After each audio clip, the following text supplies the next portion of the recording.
bagaimana cara memberikan kedua orang tua itu suatu pemahaman akan takdir Allah.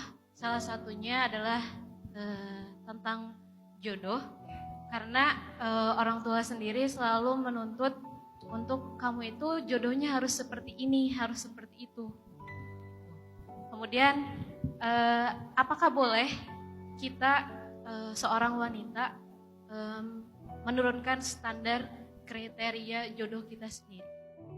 Gimana memahamkan orang tua yang suka maksa ya, bab jodoh atau bab karir, kayak kamu harus jadi ini, kamu harus kuliah di sini, kamu harus ngambil jurusan ini gitu kan. Padahal anaknya juga punya keinginan sendiri. Sebetulnya ini harusnya bukan nasihat buat anak, nasihat buat orang tua. Karena kasihan kalau anak terus-terusan dituntut harus bisa memahamkan orang tua dong. Harus nurut sama orang tua dong, jangan durhaka, gak bisa gitu dong. Karena selain anak bisa durhaka kepada orang tua, dalam Islam orang tua juga bisa durhaka sama anak. Kok jarang dengar Ustadz? Karena yang menyampaikan tausiahnya orang tua. Gak mungkin dia ngomong diri sendiri. Kalau mau lihat dua POV biar adil nih, ternyata di zaman Umar pernah bilang orang tua bisa durhaka sama anak. Salah satu alasannya kalau dia memaksakan sesuatu yang menyakiti anaknya. Makanya ilmu parenting itu penting banget. Kalau mau nikah, saran saya, nasihat saya ke teman-teman yang masih jomblo nih, kalau kalian mau nikah, jangan cuman mempersiapkan diri untuk jadi istri atau suami. Persiapkan diri kalian juga untuk jadi ibu dan ayah. Jangan sampai kita menikah siapnya jadi istri doang, jadi suami doang, tapi gak siap jadi ayah dan ibu. Padahal itu adalah kewajiban kita. Kewajiban orang tua sebelum punya anak belajar parenting. Jangan cuma ngomongin kewajiban anak, kewajiban anak, kewajiban anak. Orang tua gak pernah menunaikan kewajibannya. Orang tua wajib belajar ilmu parenting, wajib loh. Kenapa? Karena parenting itu gak akan bisa kita lakukan dengan maksimal kalau gak ada ilmunya. Modal cinta doang, modal pengorbanan, itu pahala di sisi Allah udah ada. Ibu berkorban dapat pahala di sisi Allah, ayah berkorban dapat pahala di sisi Allah. Tapi itu bukan modal parenting. Modal parenting ya belajar. Dia harus ngerti tentang ilmu parentingnya. Dan Rasulullah mengajarkan itu dalam hadisnya. Dalam Al-Quran juga ada. Bukan hanya dalam ilmu-ilmu modern. Di Al-Quran ada, di hadis ada. Bagaimana parentingnya Ibrahim. Bagaimana parentingnya Sayyidah Hajar kepada Ismail.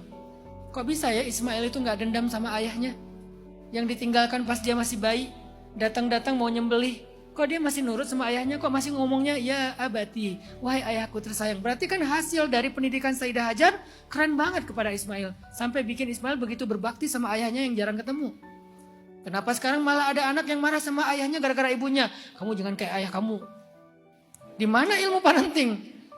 Sering banget black campaign ayahnya dengan bahasa kamu jangan kayak ayah ya. Ayah, kamu jangan kayak ibu ya. Jadi ayah dan ibu ini saling memfitnah, muncullah gibah-gibah klub di rumahnya.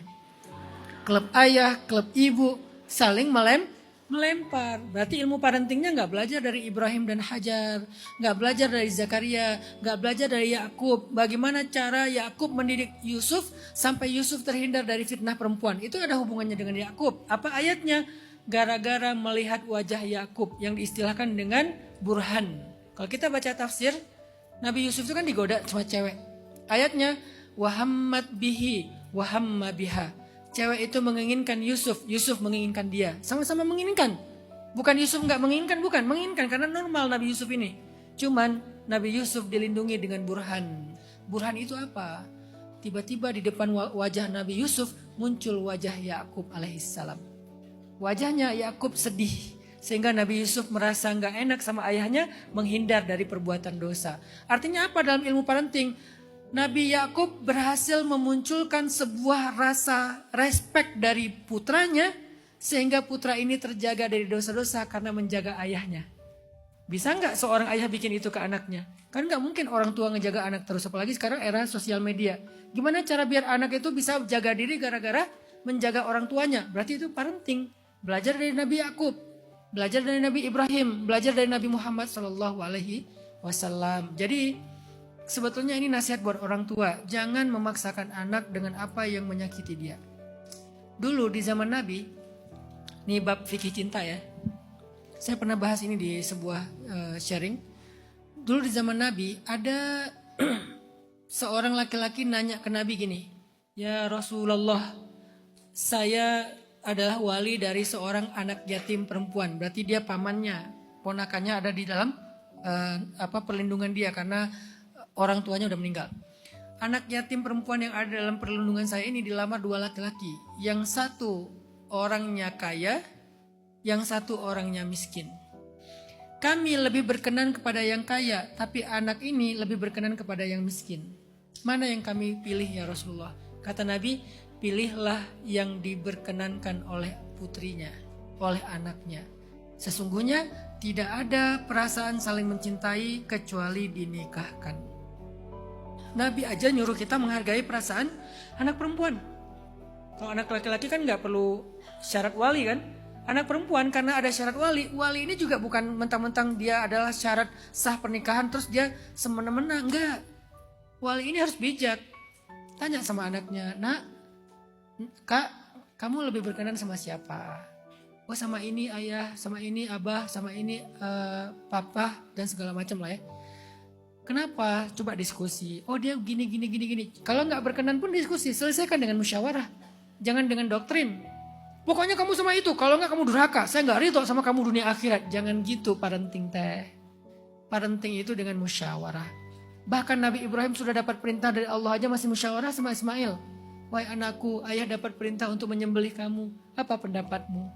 Masih nanya pendapat, padahal itu perintah Allah. Apa pelajarannya buat kita?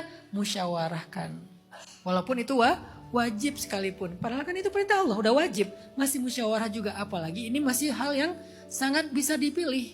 Musyawarah sama anak. Ini, jadi saya nggak mau nasihatin anaknya, saya mau nasihatin orang tuanya. Walaupun nggak didengar, semoga nanti sampai kepada orang tua. Yang kedua, menurunkan kriteria jodoh boleh nggak? Tergantung alasannya. Kalau alasannya putus asa, jangan. Kayaknya ketinggian deh, makanya saya nggak nikah. Jangan. Tapi kalau alasannya adalah bukan karena putus asa sih, kayaknya saya lebih cocoknya yang kayak gini, ya udah nggak apa-apa. Kalau kita membuat kriteria, syaratnya jangan dikte Allah.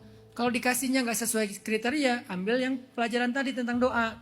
Allah mengabulkan doa kita persis, atau lebih baik, atau dihindarkan dari keburukan.